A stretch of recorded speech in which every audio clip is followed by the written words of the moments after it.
মৰিগাঁৱত ক্ষুদ্ৰ সঞ্চয় অভিকৰ্তা সন্মিলন ও ৰাজ্যিক কাৰ্যনিৰ্বাহক সভা। মৰিগাঁৱত অনুষ্ঠিত হয় ক্ষুদ্ৰ সঞ্চয় অভিকৰ্তা সন্মিলন ও ৰাজ্যিক কাৰ্যনিৰ্বাহক সভা।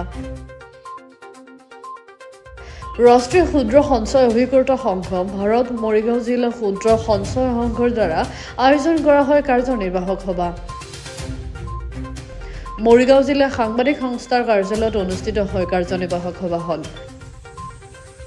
সভাপতিৰ ভাষ্য অনুসৰি তেওঁলোকৰ এজেন্সিটো ভাৰত চৰকাৰৰ বিত্ত বিভাগে দিয়ে আৰু তেওঁলোকে ভাৰত চৰকাৰৰ বিভিন্ন আঁচনিৰ ধনসমূহ ডাকঘৰত জমা কৰে। বিনিময়ত চৰকাৰে তেওঁলোকক কমিছন প্ৰদান কৰে।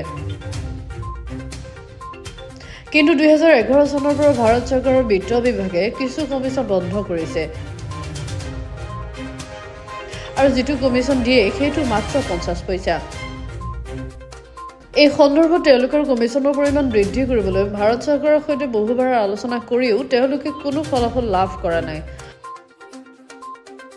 পৰৱৰ্তী সময়ত ভাৰত চৰকাৰে তথা বিত্ত বিভাগে কমিছনৰ পৰিমাণ বৃদ্ধি নকৰিলে আন্দোলন কৰিব বুলি হুংকাৰ প্ৰদান কৰে।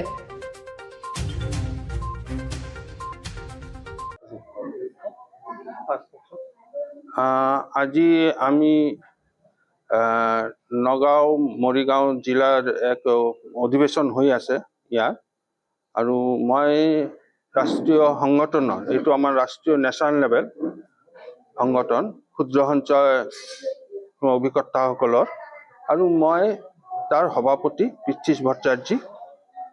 আজি এই মিটিঙত আমাৰ যিটো কৰ্ম জীৱনৰ, কাৰণ প্ৰথমতে কৈ দিওঁ যে আমাৰ এজেন্সিটো দিয়ে ভাৰত চৰকাৰ বিত্ত বিভাগে, আৰু এই বিত্ত বিভাগৰ যোগেদি আমি মানুহ লাইচেন্স দিয়ে আৰু এই লাইচেন্সৰ পোৱাৰ পিছত আমি মানুহৰ ঘৰৰ পৰা টকা কালেকশ্যন কৰি বিভিন্ন ভাৰত চৰকাৰৰ বিভিন্ন স্কিমৰ আমি টকাবিলাক ডাকঘৰত জমা কৰোঁ। ইয়াৰ বিনিময় আমি কমিছন পাওঁ। এতিয়া 2011 চনৰ পৰা আমাৰ ভাৰত চৰকাৰে বিত্ত বিভাগ আমাৰ কিছুমান স্কিমৰ কমিছন বন্ধ কৰি দিছে, আৰু ইতিমধ্যে কিছুমান নতুন স্কিমবিলাক লঞ্চ কৰিছে, সেইবিলাকতো আমাৰ কমিছন নাই। আৰু যিটো কমিছন ভাৰত চৰকাৰে দি আছে সেইটো মাত্ৰ 50 পইচা। আৰু বৰ্তমান অৰ্থনৈতিক যুগত এই সমাজ ব্যৱস্থাত 50 পইচাত কেনেকৈ জীৱিকা নিৰ্বাহ কৰিব পাৰে আপোনালোকে চিন্তা কৰক। কিন্তু আমি সেইটো লৈ বাৰম্বাৰ ভাৰত চৰকাৰক আমি দৃষ্টি আকৰ্ষণ কৰিছোঁ, কিন্তু তেওঁলোকে সদায় এইটো পলিচি মেটাৰ কৰি কথাটো ডাষ্টবিনত পেলাই দিয়ে।